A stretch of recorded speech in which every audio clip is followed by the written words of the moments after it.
kita yang berkata, ada kuasa dalam darahnya.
Ini di pasalnya kita akan memberikan persembahan. Kita berkata, kerja buat Tuhan. Sebelum itu untuk doa persembahan saya berikan dulu tempat untuk Ibu Gembala. Persembahan Tuhan, Engkau tahu kemampuan kami, seberapapun yang kami bawa ke rumah-Mu, dengan tulus hati, dengan ikhlas hati kami mempersembahkannya untuk mendukung pekerjaan Tuhan di tempat ini. Dan biarlah setiap berkat yang sudah kami kumpulkan hari ini, Tuhan Yesus memberkati di setiap aktivitas pekerjaan kami semua. Terima kasih Bapa, dalam nama Tuhan Yesus kami berdoa, haleluya, amin.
Ruang kesaksian, waktu dan tempat kami persilahkan yang mau bersaksi untuk kebaikan Tuhan. 3.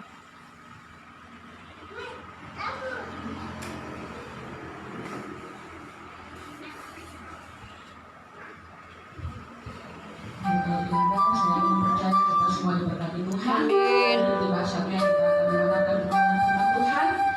Mari Bapak Ibu kita siapkan hati kita untuk menyanyikan pujian perkara kuning sandal.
Rindukah engkau akan suara Tuhan?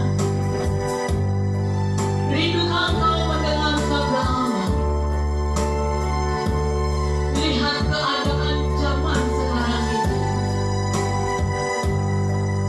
Semakin sulit untuk kita bangun. Semakin banyak kesukaran. Semakin banyak persoalan. Langkah-langkah kita tidak bebas seperti dulu lagi. Bahkan ibadah pun kita tidak bisa leluasa seperti dulu lagi. Semuanya serba sulit di setiap aktivitas. Bahkan ekonomi pun semakin sulit. Semuanya ini penggenapan firman Allah. Sebab firman Allah harus digenapi. Tuhan Yesus sudah berkata, jauh sebelum semuanya ini terjadi. Dan di zamannya kita sekarang ini, firman Allah ini digenapi. Maka setiap orang-orang yang berlindung kepada firman Allah, maka dia akan kuat, dia akan menang. Sebab setiap orang yang merindukan firman Tuhan akan diberi kekuatan. Setiap orang yang melakukan firman Allah diberi kekuatan kemampuan. Tuhan Yesus tidak pernah berjanji semuanya selalu baik. Dia tidak pernah berjanji langit seterusnya. Tetapi dia berjanji dia tidak meninggalkan kita. Dia ada menyertai, bahkan ada menggendong kita. Sebab itu dari dasar hati yang paling dalam, katakan dengan tulus bahwa engkau rindu firman Allah. Katakan dari awal bersama-sama. Haleluya. Ku rindu sabdamu, ku rindu firman-Mu, firman Tuhan Yesus yang heran dan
Bagaimana kabar saudaraku? Masih tetap eksis?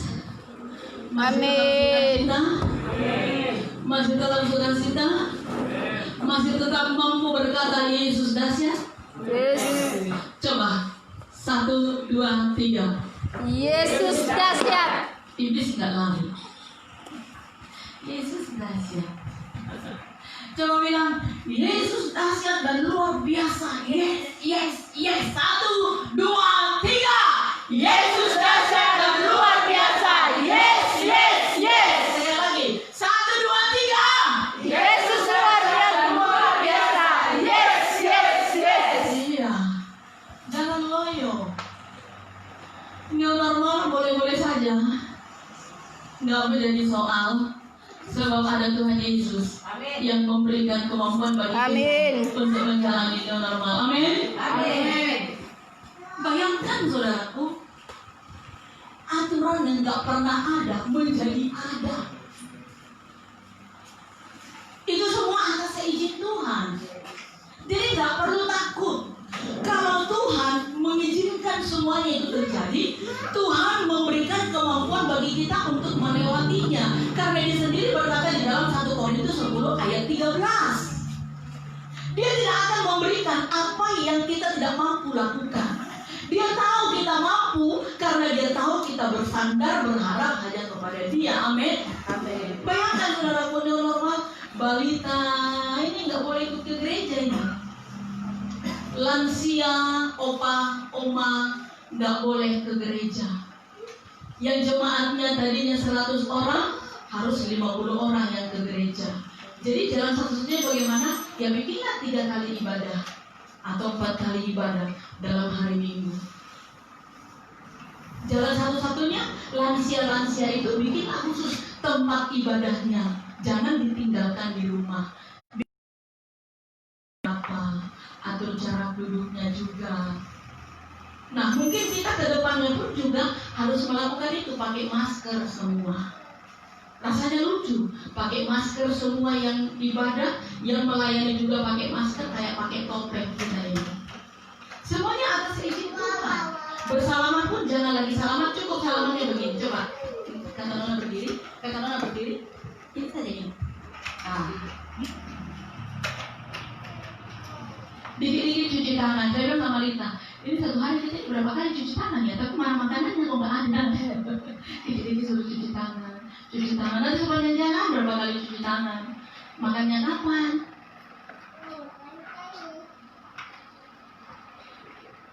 Mau bepergian naik pesawat juga ada aturannya. Harus ada izin polisi. Harus ada apa namanya itu? Izin rapid test. Harus ada tujuan yang jelas kemana.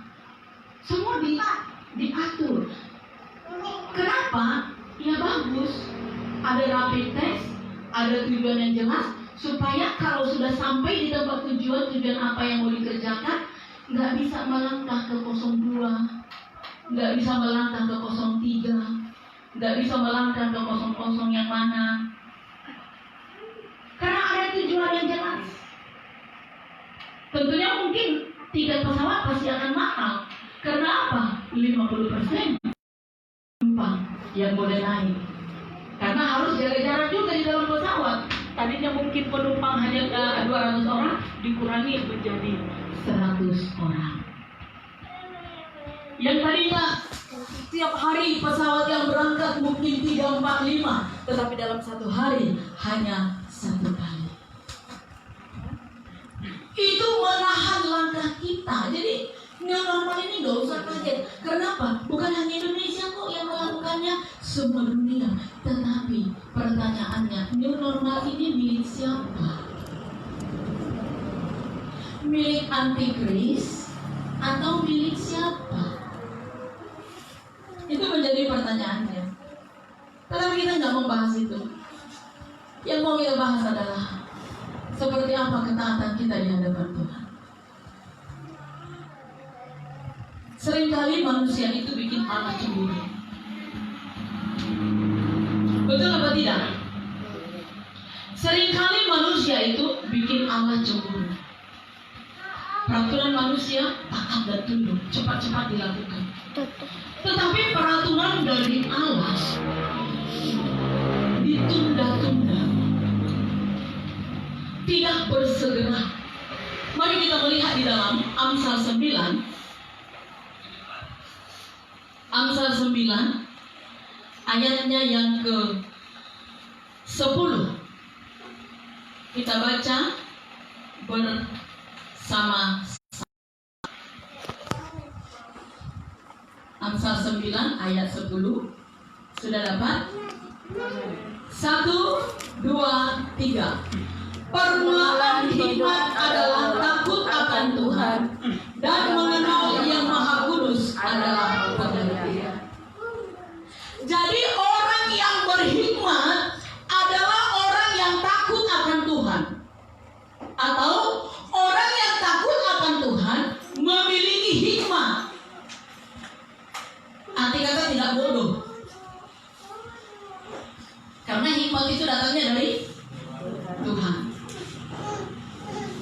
Orang yang takut akan Tuhan menjadi bijaksana, tahu membedakan mana yang baik, mana yang tidak baik.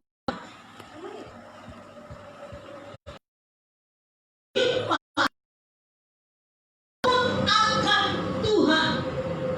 Yang dimaksud dengan takut akan Tuhan adalah bersegera mengerjakan apa yang menjadi perintah Allah.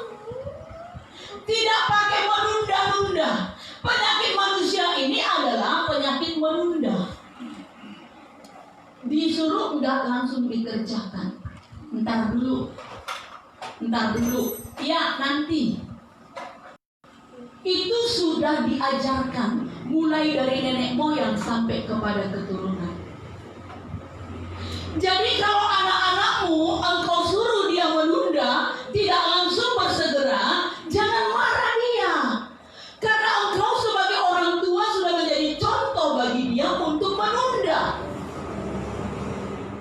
Jangan marah dia. Kalau dia kasar, jangan marah dia. Karena engkau sebagai orang tua yang sudah menjadi contoh bagi dia, karena engkau kasar. Tapi coba kalau kau lembut sebagai orang tua terhadap dia, nah jangan ada yang nggak boleh begitu. Dia akan lembut kepada adik-adiknya.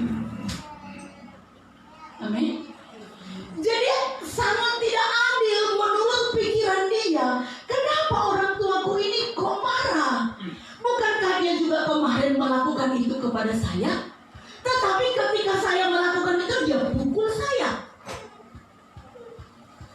Dia protes.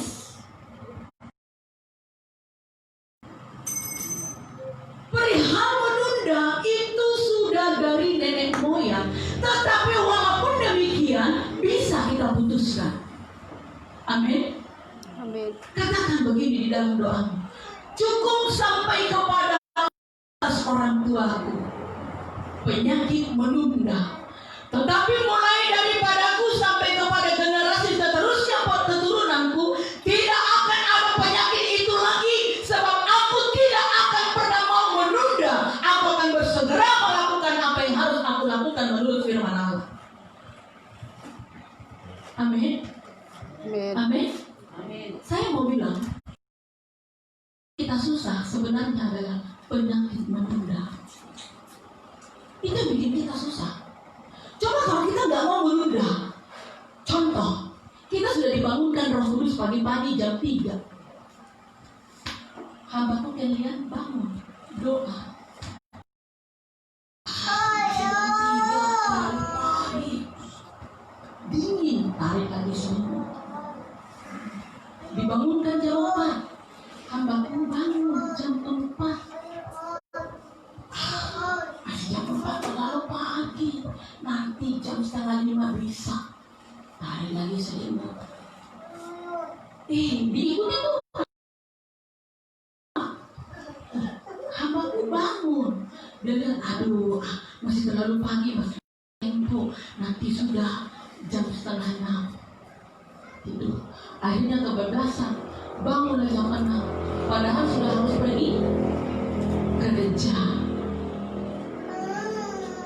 Bayangkan dalam satu hari tidak ada kita duduk dalam hadirat Tuhan. Bagaimana kita tidak susah? Karena kita yang menunda. Jangan marah kepada Tuhan karena kita yang menunda. Amin. Jangan marah kepada Tuhan kalau kita mengalami kesulitan karena kita yang menunda. Tapi coba ada berdiam diri di rumah, semua di rumah, tidak boleh ibadah ke gereja selama ada COVID, semuanya di rumah, pergi ke gereja, taat dan patuh. Semuanya bergegas, lakukan, pergi tes, apa tadi? Rapid test. Rapid test. Pergi minta izin kepada polisi, kepada semua, taat dan tunduk kepada peraturan itu. Bagaimana Allah tidak cemburu? Bagaimana Dia tidak biarkan corona itu merajalela? Karena manusia lebih taat kepada peraturan manusia. Bagaimana Allah tidak cemburu? Bagaimana Allah tidak marah? Dia yang menciptakan kita, Dia yang memberikan kehidupan, Dia yang memberikan keberhasilan bagi kita. Tetapi kita lebih taat dan tunduk pada aturannya Dia. Coba saja kalau semua manusia taat dan tunduk kepada aturan dan Tuhan, tidak akan ada itu corona. Tidak akan ada.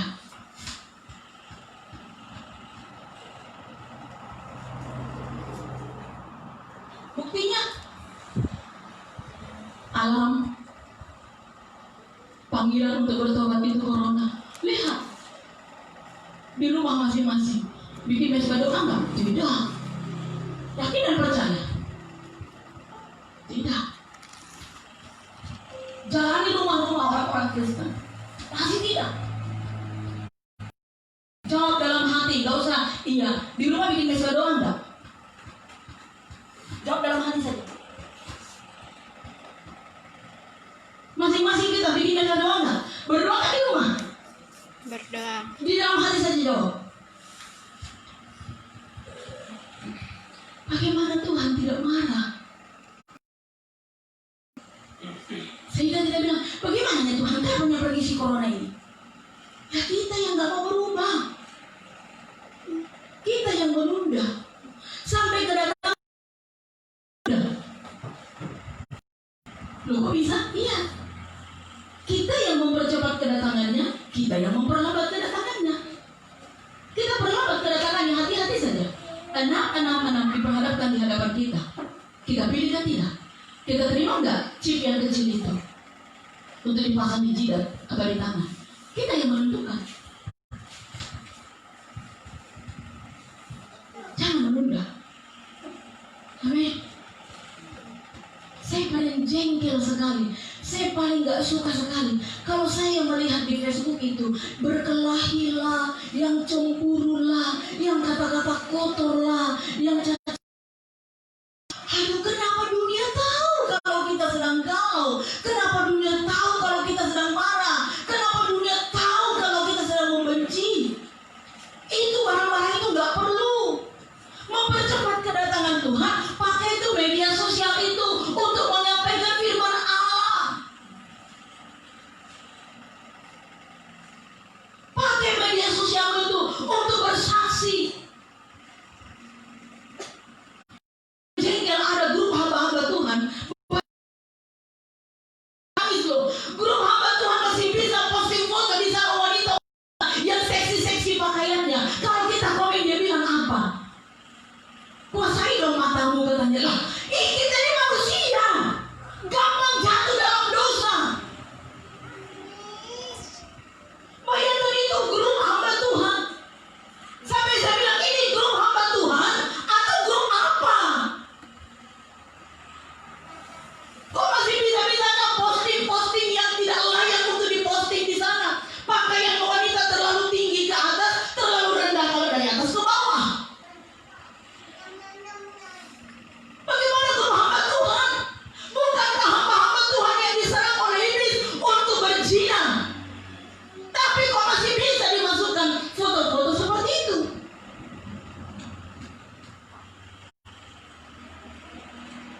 Saya pusing melihat. Saya mau pengen keluar dari grup ini, tetapi saya butuh informasi. Karena hanya informasi tentang hamba Tuhan.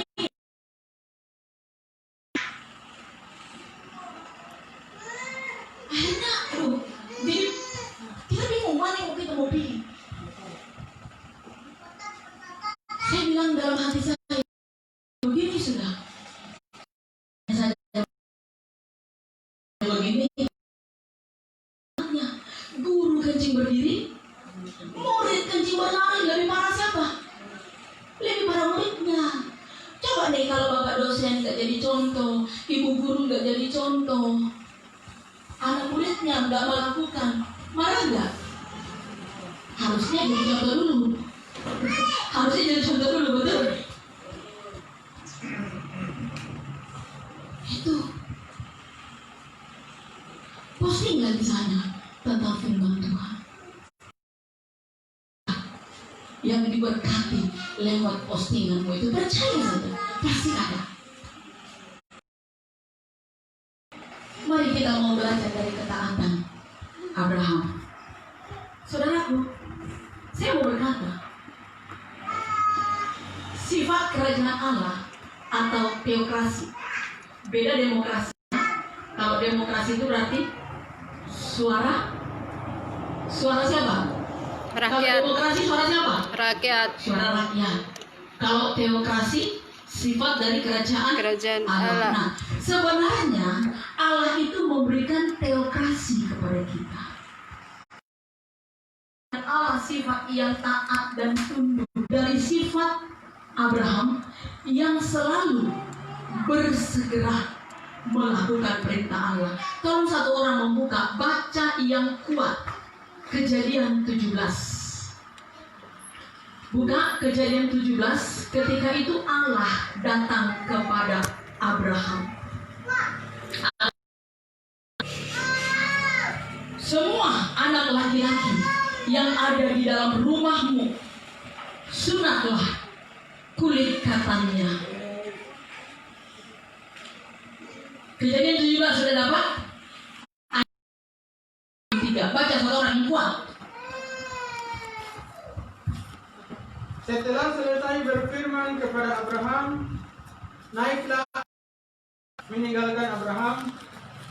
Setelah itu Abraham memanggil Ismail anaknya dan semua orang yang lahir di rumahnya, juga semua orang yang dibelinya dengan uang, yakni setiap laki-laki dari isi rumahnya. Lalu ia mengerat kulit katan mereka pada hari itu juga, seperti yang telah difirmankan Allah kepadanya. Iya. Pada waktu itu Allah datang mengunjungi Abraham. Allah bilang begini, Abraham, anakmu Ismail dan semua anak laki-laki di dalam rumahmu itu sunat, kerat kulit katanya sunat. Sesudah Allah berkata demikian, Allah kembali ke surga. Abraham tidak bilang besok saja Tuhan ya, atau minggu depan, atau bulan depan, atau nanti malam, tidak. Tetapi begitu Allah meninggalkan dia langsung memanggil anak laki-laki di dalam rumahnya. Segera dia kerjakan. Gak menunggu ntar, besok, lusa, bulan depan, tahun depan, tidak. Tapi penyakitnya kita ini seringkali menunda. Bikin ribut dalam rumah tangga itu karena apa? Adanya saling menunda. Ribut antara orang tua dengan anak karena sering penyakit menurun. Dari orang tua menunda. Tujuannya sama aja memang. Tapi terlalu cepat sekali menjawabnya. Terlalu serius kita. Penyakit menurun itu tadi. Jadi kenapa sih kau ini kalau disuruh gak pernah itu turun sama anakmu? Coba putuskan itu sampai pada orang tuamu saja.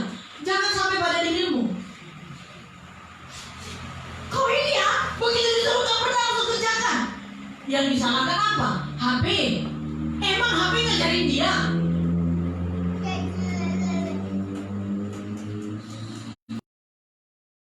itu siapa?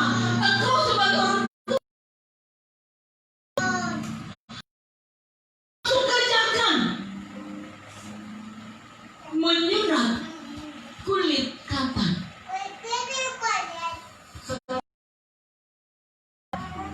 Kalau Abraham menyunat secara lahiriah, tetapi secara rohaninya kita harus menyunat hati kita.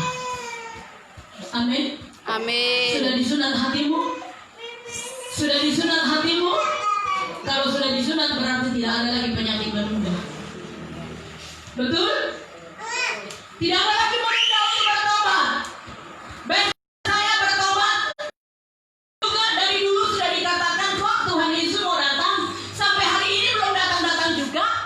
Engkau tidak tahu baik secara pribadi ataupun secara universal kapan dia datang. Yang pasti kita harus siap sedia, berjaga-jaga. Mau dia datang secara pribadi, ngerti nggak secara pribadi? Bukan tiba-tiba dia datang, Kristo Paulus ini aku datang. Bukan. Secara pribadi artinya adalah kita get out, menghadap Bapa Di sorga.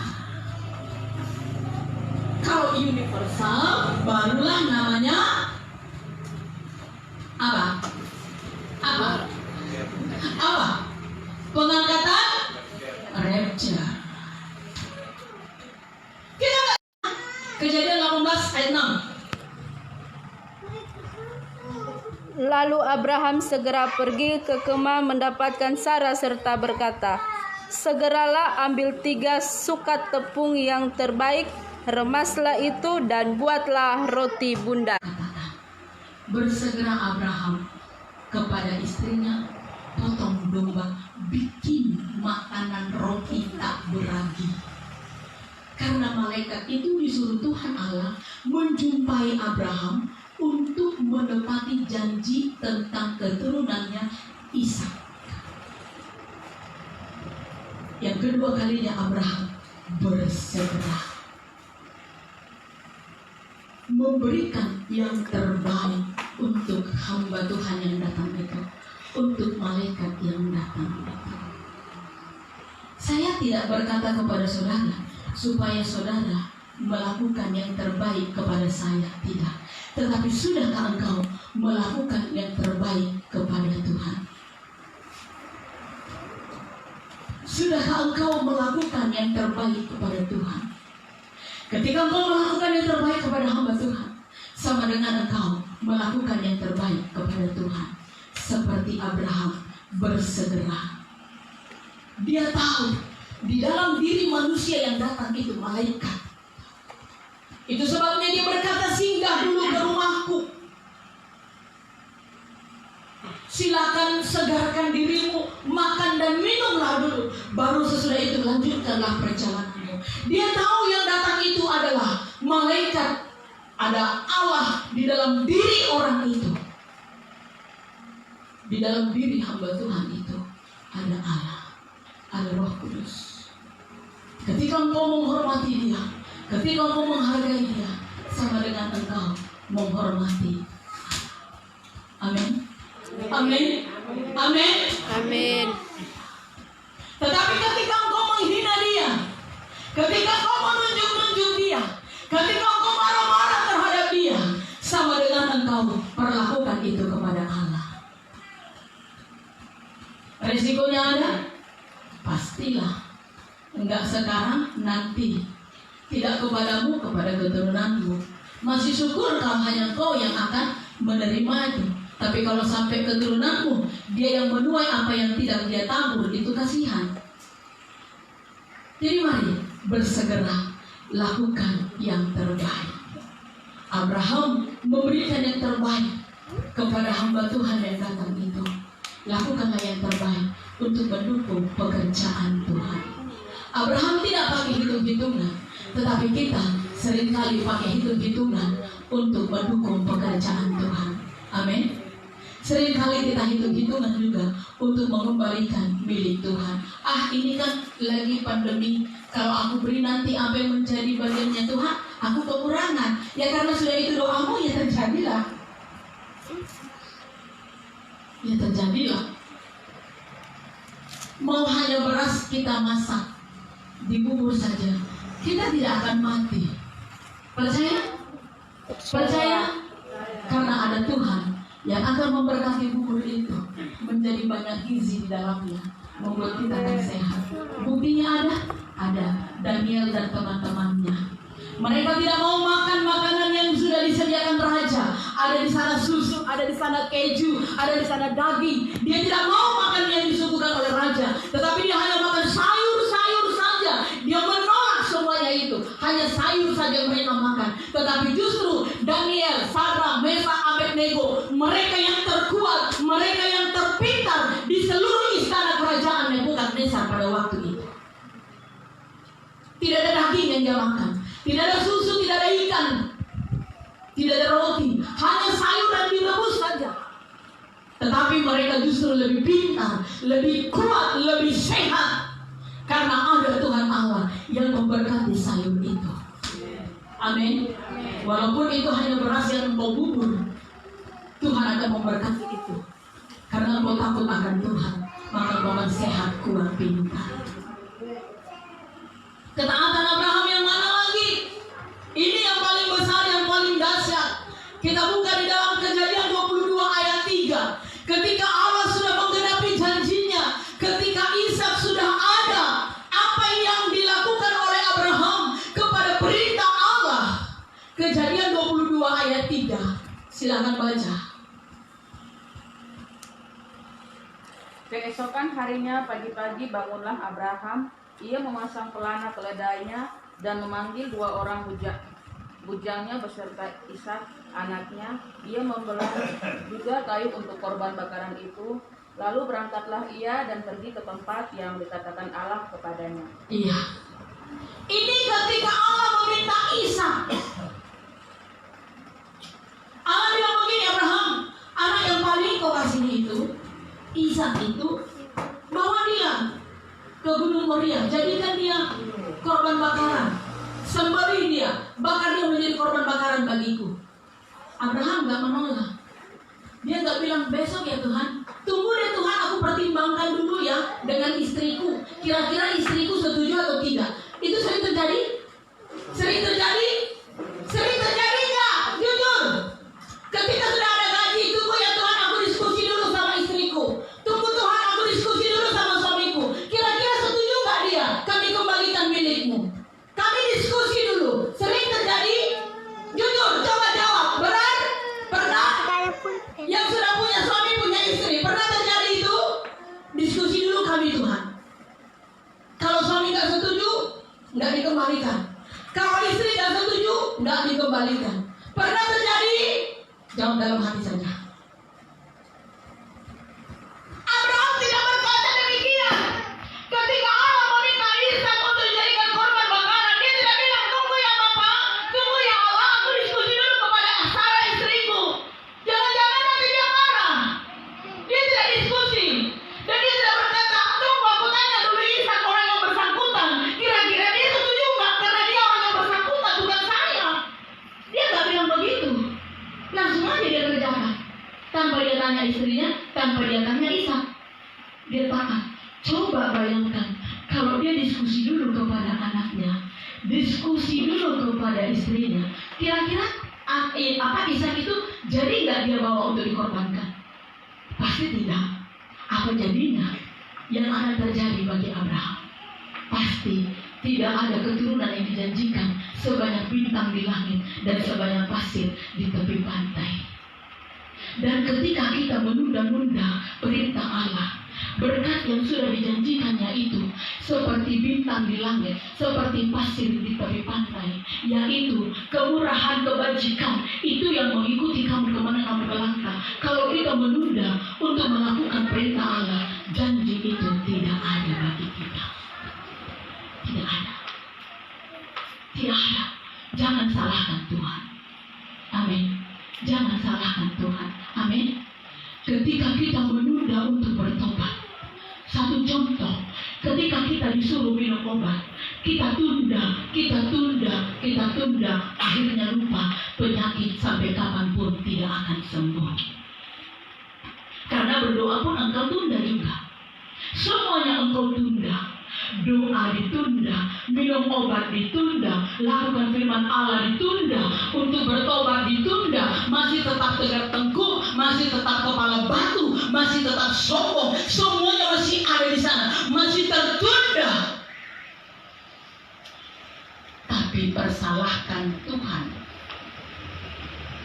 Kira-kira adil tidak? Adil tidak? Adil tidak? Tidak. Jangan tunda. Engkau mau sembuh, jangan tunda.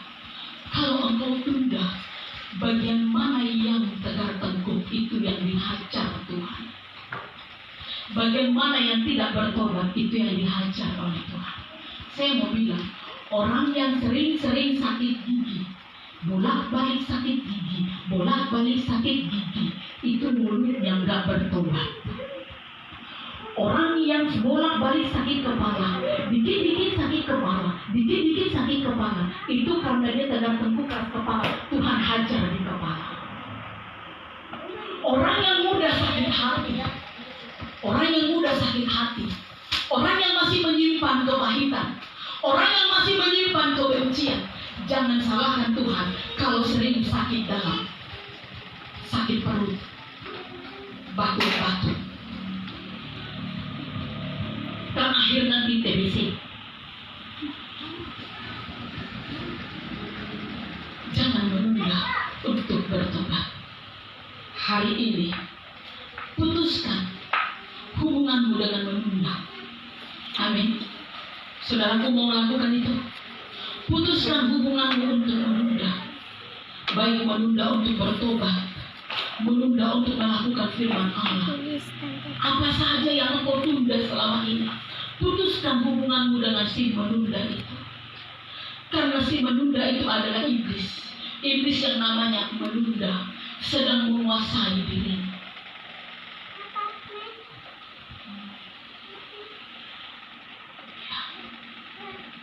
Iblis yang bernama penunda sedang menguasai dirimu. Itu sebabnya kau selalu menunda dan menunda. Ingat, satu kali lagi saya mau ingatkan. Masih engkau mengerjakan menunda, berkat Allah pasti tertunda bagimu. Ada yang mau berkat Allah tertunda? Angkat tangan. Angkat tangan yang mau berkat Allah tertunda. Tidak ada. Tidak ada yang mau. Berarti jangan menunda untuk bertobat.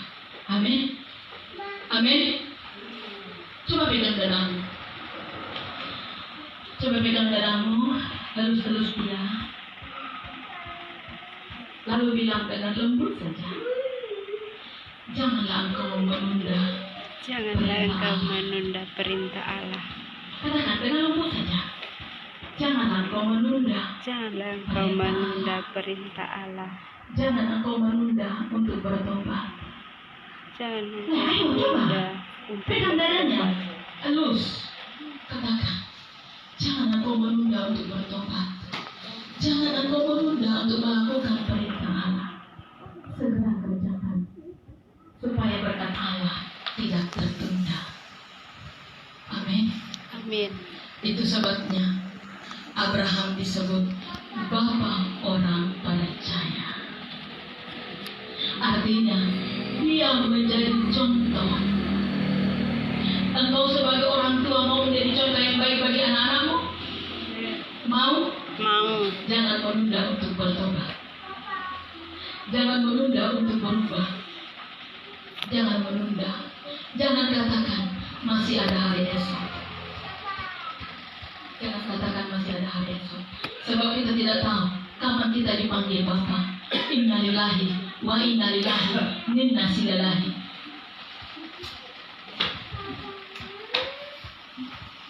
Mari kita naikkan pujian berlima. Mana di komen keywordnya?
Sering kami berkata demikian.